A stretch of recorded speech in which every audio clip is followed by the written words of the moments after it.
All right, let's dive in. We're going to tackle a pretty huge challenge in neuroscience today. See, the brain is this beautiful, chaotic electrical storm, and the big question is, how do you find a meaningful pattern in all that? Well, it turns out the secret might not be about measuring the strength of the storm, but about understanding its shape. And really, this is the central mystery, right? Neuroscientists can record thousands of neurons all firing at once, and they're just staring at this ocean of data. We know the signals for our thoughts, our memories, they're buried in there somewhere. But how on earth do we actually find them? So, the main tool for this job has been something called the pairwise correlation matrix. You can think of it like a social network for your neurons. It literally just shows which neurons tend to fire together, which ones are friends in the circuit.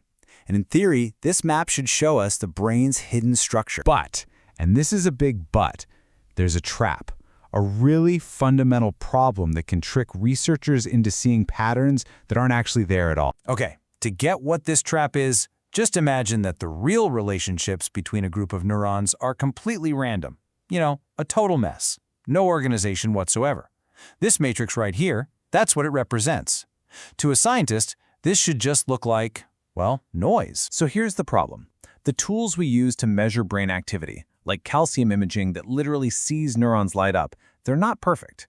Sure, more brightness means more activity, but it's not a simple one-to-one relationship. So twice the brightness doesn't necessarily mean twice the neural firing. This creates what's called a non-linear distortion of the real signal. And look what happens. After that measurement distortion, our totally random data now looks highly structured.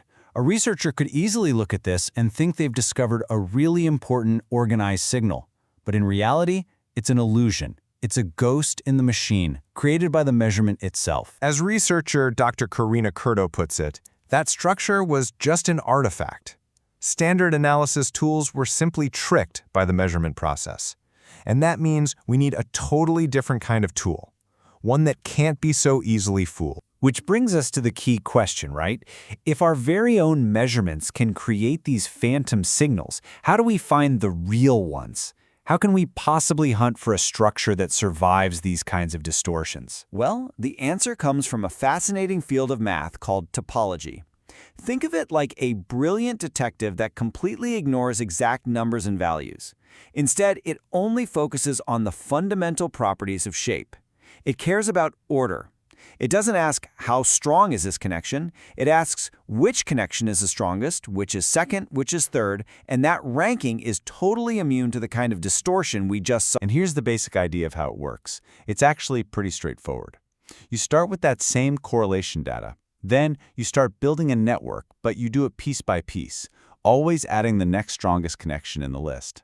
And as this network grows, you just watch its shape evolve, counting the holes or loops that form and then disappear. This whole process creates this unique signature from the data, kind of like a topological fingerprint. In the field, they're called Betty curves. And what they do is plot the number of connected pieces and the number of holes at every single stage of building that network. And would you look at that? These fingerprints are incredibly revealing. See, random data, it produces this messy, chaotic curve where the complexity just keeps growing and growing. But data with a real geometric structure, it produces this clean, predictable curve. They look totally different. It's immediately obvious.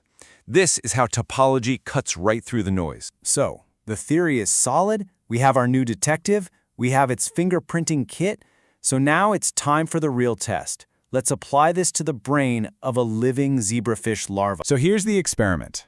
Scientists recorded about 3,000 neurons in the zebrafish's visual system. And in that data, they identified these small functional groups of about 40 to 60 neurons that fire together to process information. They call them assemblies. And the big question was, do these special groups have some unique structural signature that sets them apart from just any random group of neurons? And the answer was a resounding yes. The researchers found something pretty remarkable. When one of these assemblies was active, when it was actually working, its topological fingerprint showed a highly organized, very structured pattern. But when that same assembly was inactive, it looked way more chaotic. It's like the moment it's needed, all that chaos just collapses into pure order. But, That was just looking at static snapshots, like before and after pictures. The real magic, the big reveal, happens when we use a sliding window to watch the assembly structure evolve second by second as it switches on. By creating a new topological fingerprint for every fraction of a second, they literally watched it happen. In the moments right before activation, you can see the structures kind of disorganized. Then boom, right at time 0, a dramatic shift occurs. A brand new, highly organized structure just snaps into place and holds steady. And the signature of this change is crystal clear. At that precise moment of activation, the curve for Betty 0, which measures the network's overall connectedness, it spikes way up. And at the exact same instant, the Betty 1 curve, which measures complexity, or the number of holes, it crashes down to almost 0. The network becomes simpler and much more unified. It's like all the neurons are suddenly snapping into formation. I mean, this is such a powerful result. We now have a unique, dynamic fingerprint for the birth of a neural signal. It's a way of seeing the shape of an idea forming in real time, a feat that was totally hidden from us by the limits of the old methods. So this whole topological approach, it gives us a new way of seeing, one that's immune to all those distortions that fooled the older methods.